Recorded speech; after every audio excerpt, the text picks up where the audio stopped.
안녕하세요. 유카원칙에 따라 어려운 사실관계나 사건들을 쉽게 설명해주는 유카원칙의 유카입니다. 이번 주 주제는 카카오뱅크 일반 공모 투자 설명서 완전 쉽게 보는 법입니다. 다음 주 월요일인 7월 26일부터 일반 청약이 시작되네요. 바로 알아보도록 하죠. 오늘의 주제를 유카원칙에 따라 간단히 먼저 살펴보면 주식회사 카카오뱅크가 코스피에 상장하면서 일반인과 임직원들에게 일정한 가격으로 신주를 배정해주는 유상증자를 동시에 단행하는 것입니다. 일반 투자자들의 신주 청약은 7월 26일부터 27일까지 이틀간에 걸쳐 진행되고요. KB증권, 한국투자증권, 하나금융투자, 현대차증권 4개의 증권사를 통해서만 청약이 가능하고 중복 청약은 불가능합니다. 카카오뱅크가 상장과 일반 공모 이러한 절차를 통해서 투자금을 늘리는 이유는 한마디로 더 많이 빌려주고 더 많은 이자 수익을 받기 위해서입니다. 그럼 일단 카카오뱅크가 어떤 회사인지 간단히 알아보면 카카오뱅크는 한마디로 인터넷 전문 은행 회사입니다. 온라인과 모바일 기반의 금융사업을 한다는 점에서 기존의 오프라인 시장을 점유하고 있는 시중은행들과의 차별성이 있고요. 그와 동시에 은행법에 적용을 받는 은행이라는 점에서 온라인 결제 등의 새로운 모바일 시장을 개척하고 있는 핀테크와도 어느 정도의 차이점이 있습니다.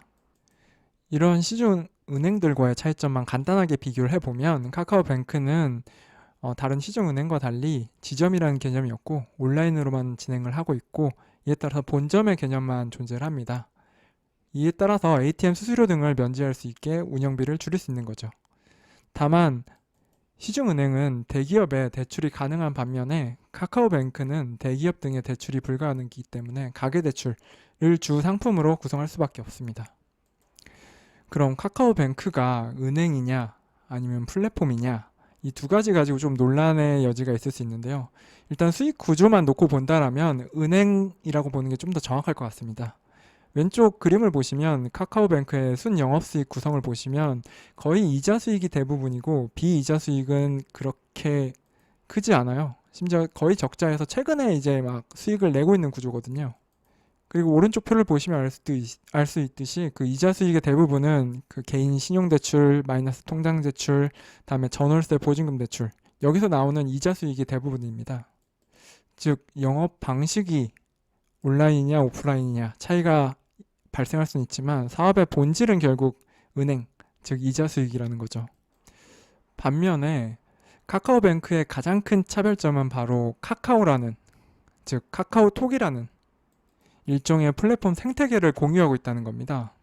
즉 카카오톡을 이용하는 고객들에게 카카오뱅크를 훨씬 더 친숙하게 알리고 사용할 수 있고 더 나아가서 카카오페이나 카카오 인베스트먼트 또는 카카오 페이지, 모빌리티 여러 가지 다양한 플랫폼 생태계를 함께 공유하면서 그에 따른 반사 이익을 얻고 있는 거죠.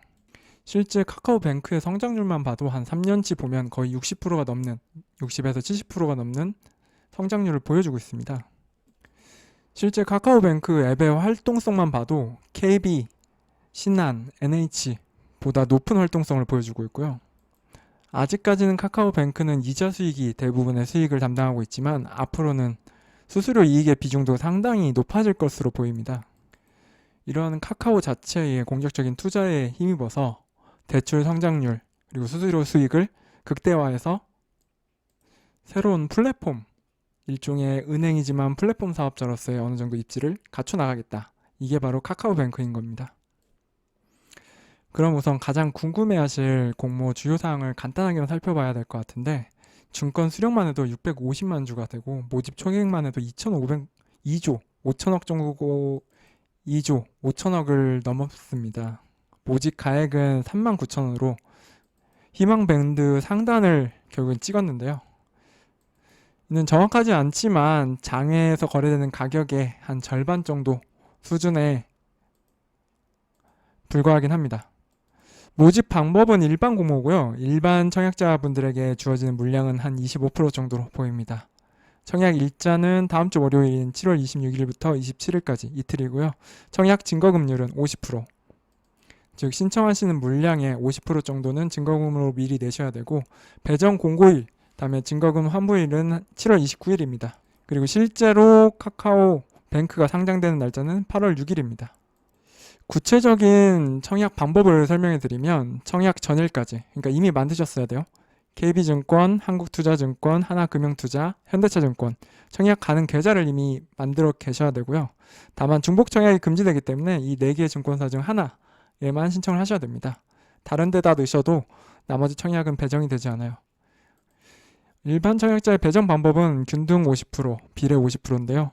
일단 한 주라도 신청을 하시면 50% 정도는 배정 전체 물량을 청약자 전원으로 나눠서 받으실 수 있고요. 나머지 50%는 비례 배정으로 청약 증거금, 그러니까 많이 넣으셔야 많이 받을 수 있습니다. 물론 뭐 증권사별로 일반 고객이냐 우대 고객이냐에 따라서 배당되는 수량은 다를 수 있어요. 실제 각 증권사에 배정된 물량은 KB증권이 한 880만 주로 가장 많고 그 다음에 한국투자증권이 한 590만 주 정도 되니까요.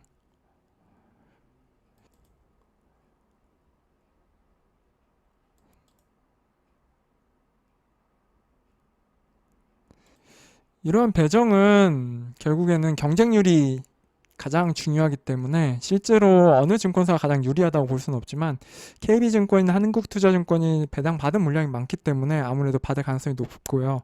현대차증권 같은 경우에는 그렇게 이용 고객 숫자가 많지는 않을 수 있어서 오히려 현대차증권이 유리할 가능성도 없지는 않습니다. 다음 그림은 한국투자증권 공모주 충약 강연에서 예시로 보여드리는 화면인데요. 그 계좌 서비스란에 청약 그리고 공모주 청약 신청 란을 통해서 하시면 될 것 같고 이 4개 증권사 중 하나의 증권사만 가지고 계신다면 아마 공고로 친절하게 설명을 해줄 겁니다. 그럼 간단하게만 유상증자에 대해서 설명을 해드리면 유상증자는 일정한 신주를 발행하고 그에 따른 납입금을 받아서 자본금을 증가시킨다는 건데요. 이와 같은 신규 상장하는 회사는 일반 공모를 주로 진행을 하고요. 이미 상장되어 있는 회사 같은 경우에는 주주 배정 후 실권주 공모 방식을 통합니다. 그러니까 주주한테 먼저 배정을 해주는 거예요. 다음에 다른 회사의 유치를 받거나 아니면 경영권 방어를 위해서는 제3자 배정 방식도 꽤나 많이 사용되고 있습니다. 이와 관련해서는 제가 따로 영상 하나 더 만들어 드릴게요. 여기서는 이 정도만 하고 넘어가시죠. 이거는 늘까 설명을 해드릴까 말까 엄청 고민을 했는데 공모주 이른바 따상이라고 불리는 따상이 가능할 것이냐에 대해서 여러 예측이 있을 수 있는데요. 제 개인적인 예상은 쉽지는 않을 것으로 예상이 됩니다. 먼저 따상에 대해서 혹시 모르시는 분이 계실 것 같아서 간단하게 말씀드리면 공모주 같은 경우에는 시초가가 공모 가격의 90에서 200% 사이에서 정해집니다. 그리고 상장주 같은 경우에는 최대 30%까지 수익이 날 수가 있죠. 그래서 시초가 200%에 최대 가격 변동폭인 상한가 30%까지 받았을 때 총 260%의 수익이 나는 걸 보통 따상이라고 하는데요. 최근에 가장 이게 영업 방식이나 영업 수익 구조가 다르긴 하지만 SKI 테크놀로지라는 회사가 있습니다. 이 회사가 가장 핫했던 회사인데요. 이 회사와 좀 비교를 단순하게만 해드리면 SKI 테크놀로지 같은 경우는 시가총액이 공모가 기준으로 7조 4천억 정도 되고요. 카카오뱅크는 거의 2.5배에 가까운 18조가 넘는 회사입니다. 기관 투자자가 사전에 수요한 예측한 경쟁률은 SKI 테크놀로지가 총 1위였어요. 상장주로는 1800대 1 정도 됐고요. 카카오뱅크는 1700대 1 정도로 역대 2위입니다. 그리고 첫날에 주가를 가장 변동시킬 수 있다고 보는 상장 직후 유통 가능 물량 같은 경우에는 SKI 테크놀로지가 한 15%, 카카오뱅크가 한 27% 됩니다. 카카오뱅크의 변동성이 더 클 수 있다는 거예요.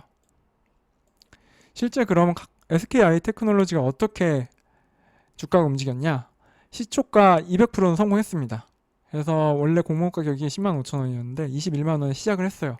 그래서 시작하자마자 쭉 올라가서 22만 2,500원까지 찍습니다. 그러다가 쭉 미끄러져서 결국에는 상장 당일날 종가는 15만 4,500원으로 폭락을 하게 돼요.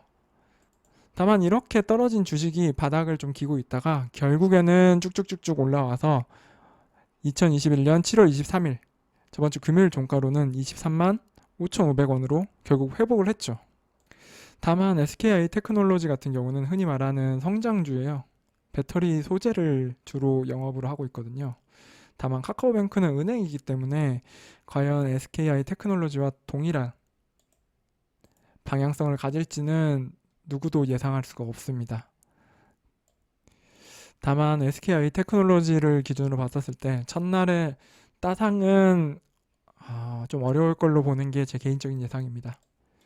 아까 살펴봤듯이 잠깐 설명드렸는데 사전에 청약 전에 이제 기관한테 물어봅니다. 얼마에 살 건지, 살 의사가 있는지 했는데 국내 기관, 해외 기관 통틀어서 경쟁률이 1700대 1 정도 됐고요. 아까 말한 SKI 테크놀로지에 이어서 역대 2위입니다. 그리고 수요 신청 가격도 39,000원이 한 46%, 39,000원을 초과하는 신청이 한 38.4%로 39,000원 이상보다 가격이 높게 형성될 가능성은 높다라고 보여집니다. 다만 이렇게 기관이 보유한 물량은 한 번에 처분을 했을 때는 가격이 급락할 수 있기 때문에 일정한 기각을 두고 못 팔게 막아놓습니다. 그게 의무 보유 확약이라고 하고요. 그러한 의무 보유 확약 물량이 전체 한 45.2% 정도 되고요. 6개월 동안 못 파는 게 한 7.8%, 3개월 정도 못 파는 게 21.1%, 한 달 동안 못 파는 게 한 15.3% 정도 됩니다. 그리고 상장 당일날 유통 가능한 물량은 카카오뱅크 같은 경우에 한 27% 정도 됩니다. 이거는 꼭 참고해 주세요. 이렇게 모집한 유상증자 자금을 어떻게 사용할 것이냐 에 대해서 카카오뱅크는 운영 자금으로 사용하겠다라고 말하고 있어요. 특히 자본 적정성 확보 이 부분에 상당히 많은 금액을 투자하고 있습니다. 여기서 말하는 자본 적정성 확보가 무슨 말이냐? 은행 같은 경우에는 자기 자본을 위험 가중 자산으로 나눈 BIS라는 자기 자본 비율을 확보해야 됩니다. 은행이 망하면 안 되기 때문에 자기가 가진 자본 중에서 실제로 위험한 돈을 빌려주는 상품의 비율을 어느 정도 조절하도록 하게 되어 있어요. 결국에는 이 BIS 자기자본 비율이 높아야 은행이 건전하고 망하지 않는다. 은행이 망하면 너무 사회적인 파장이 크기 때문에 일정한 이상 BIS 자기자본 비율을 지키도록 하고 있습니다. 어쨌든 카카오뱅크는 이렇게 자기자본 비율을 상당히 높여놓습니다.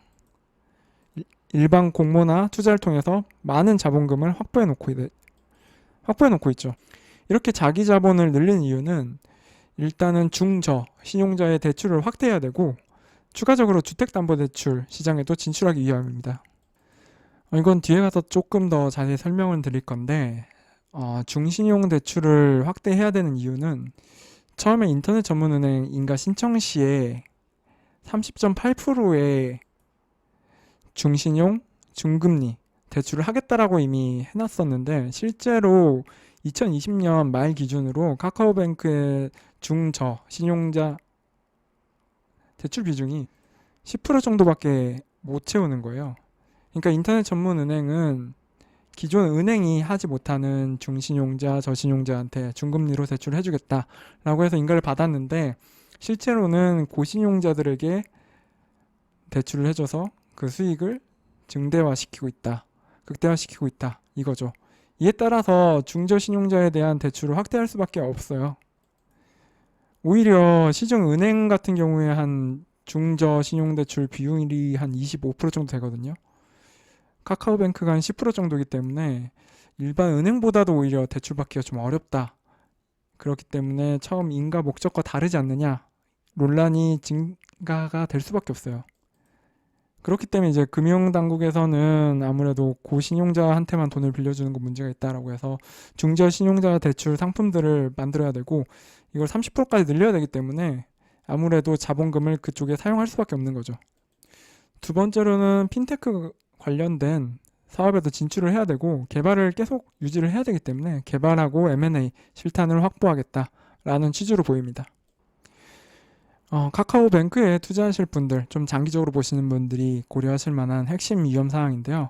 크게 은행업 자체가 가진 사업 위험, 경쟁이 심화되고 있어요. 그리고 카카오뱅크 같은 경우는 중저 신용자에게 신용대출을 확대하기 때문에 여신, 즉 대출 건전성의 문제가 좀 발생할 수는 있어요. 두 번째로 카카오뱅크 자체가 어쨌든 핀테크, 모바일 사업을 모토로 하기 때문에 소프트웨어나 하드웨어, 정보 보안, 개인정보 보호 이러한 기술적 경함이 발생했을 때 오는 타격은 더 큽니다. 그리고 카카오라는 브랜드 가치가 성장하고 있는 건 맞지만 그 성장성이 둔화되고 있는 거 아닌가 라는 우려가 있을 수 있고요. 세 번째로 어쨌든 우리 사주 임직원에게 일정한 카카오 주식을 발행을 했단 말이에요. 그렇기 때문에 핵심 인력이 그 단기 수익 차익을 위해서 이탈할 가능성도 없진 않죠. 그리고 이 카카오뱅크가 이제 공모가가 적정하냐, 그러니까 유사 회사를 선정해서 그 적절한 PPR을 쓴 거냐에 대해서 좀 논란이 있어요. 즉 고평가 논란이 계속 발생을 하고 있죠. 이에 따라서 공모가 이하로 떨어질 위험성이 없는 건 아니고요. 그리고 아까 핵심 인력 이탈하고 똑같이 임직원에게 주식 매수 선택권을 준 적이 있고 우리 사주도 지금 발행했기 때문에 이에 따라서 주가가 희석될 가능성이 좀 있습니다. 그리고 상장 직후 유통 물량이 SKI 테크놀로지에 비해서 좀 높아요. 27% 정도면 당일날 물량이 풀릴 가능성도 없지는 않다는 거거든요. 따라서 예상하는 것보다 따상이 불가능할 가능성도 있다라고 보여집니다. 은행업 같은 경우에 2016년부터 20년도까지 한 7.5%의 성장률을 보였어요. 근데 20년부터 25년까지 한 6.5% 정도 수익을 보일 걸로 보여서 그 성장성이 한 1% 정도 줄어들 걸로 보여요. 다만 은행 중에서 특히 모바일 뱅킹 일평균 이용 금액 같은 경우는 거의 45%, 19년부터 20년도까지 45%가 증액됐거든요. 즉 모바일 은행 시장은 성장하고 있다. 이와 더불어서 2017년부터 2020년도까지 연평균 성장률을 비교해 봤을 때 카카오뱅크의 여신이 63.8%를 압도적이라고 보이는 수익률이거든요. 다만 카카오뱅크가 이렇게 압도적인 성장률을 보였음에도 2021년 말 기준으로 대출금 점유율이 거의 2%밖에 되지는 않습니다. 가계 신용대출을 살펴봐도 한 9% 정도에 불과하죠. 또한 카카오뱅크는 이제 핀테크 기업들하고도 지금 경쟁을 해야 돼요. 흔히 핀테크가 꼭 간편 결제나 간편 송금을 의미하는 건 아니지만 이 시장이 가장 크기 때문에 간편 결제나 간편 송금 같은 경쟁 업체에 지금 그 성장 추이만 봐도 한 70% 50% 가까이 되는데 즉 카카오뱅크가 카카오페이와 경쟁을 할 수도 있는 상황이 발생한다는 거예요. 오히려 시너지 효과가 나서 카카오뱅크와 카카오페이가 모두 다 성장할 수 있지만 오히려 카카오뱅크의 성장성을 일부분 카카오페이가 가져갈 수도 있다는 겁니다.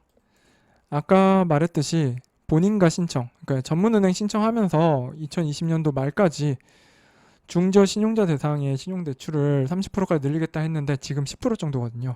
그렇기 때문에 금융당국에서는 이걸 늘리려고 압박을 할 수밖에 없고 카카오뱅크도 실질적으로 늘릴 수밖에 없습니다. 따라서 현재 지금 카카오뱅크 BIS 비율을 보면 2021년 1분기 말 기준으로 기본 자본 비율로 해도 19.37, 총 자본 비율로 하면 19.85까지 달하기 때문에 사실 건전성에 그렇게 문제성은 아직은 없어요. 바젤 3 최소 기준이 10.5%고 대한민국 시중은행이 한 16%, 17% 되니까요. 카카오뱅크의 건전성이 좀 더 높다라고 보여지는 상황입니다. 다만 아까 말했듯이 중저 신용자 대출 비율이 너무 낮아요. 앞으로 이걸 확대한다라면 과연 위험 자산이 늘어나기 때문에 BIS 비율이 떨어질 가능성이 조금 높습니다. 실제로 연체율만 봐도 카카오뱅크 같은 경우에는 0.21% 정도밖에 이루어지잖아요. 사실 고신용자들한테 많이 빌려준 거죠. 다만 이제 아마 금융당국에서 이제 압박이 올 겁니다. 처음 인터넷 은행이 나온 표방한 모토가 중신용, 중금리 그 시장을 위해서 결국 인터넷 은행이 나온 건데 사실상 고신용자들 대상으로 사실상 영업이 이루어지고 있거든요. 이거는 최초 공모가 39,000원이 적정하냐의 문제인데 이제 카카오뱅크의 적정 가치를 산정하기 위해서 비교한 4개 업체입니다. 미국 소매 여신 플랫폼 기업, 브라질 결제 서비스 기업, 러시아 디지털 은행 기업, 스웨덴 디지털 금융 플랫폼 기업 이렇게 4가지인데 실질적으로 은행의 성격을 가지는 건 결국 러시아 디지털 은행 정도고 나머지 3개 기업들이 과연 적정한지 비교 대상이 맞는지 의문이 조금 있어요. 특히나 이런 각 기업들의 PBR 기준이 사실상 4.6%가 가장 낮은 거거든요.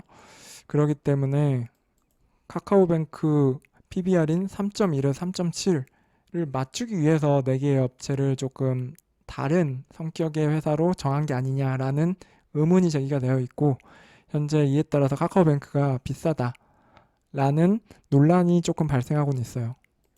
이상으로 카카오뱅크 설명서 마치겠습니다.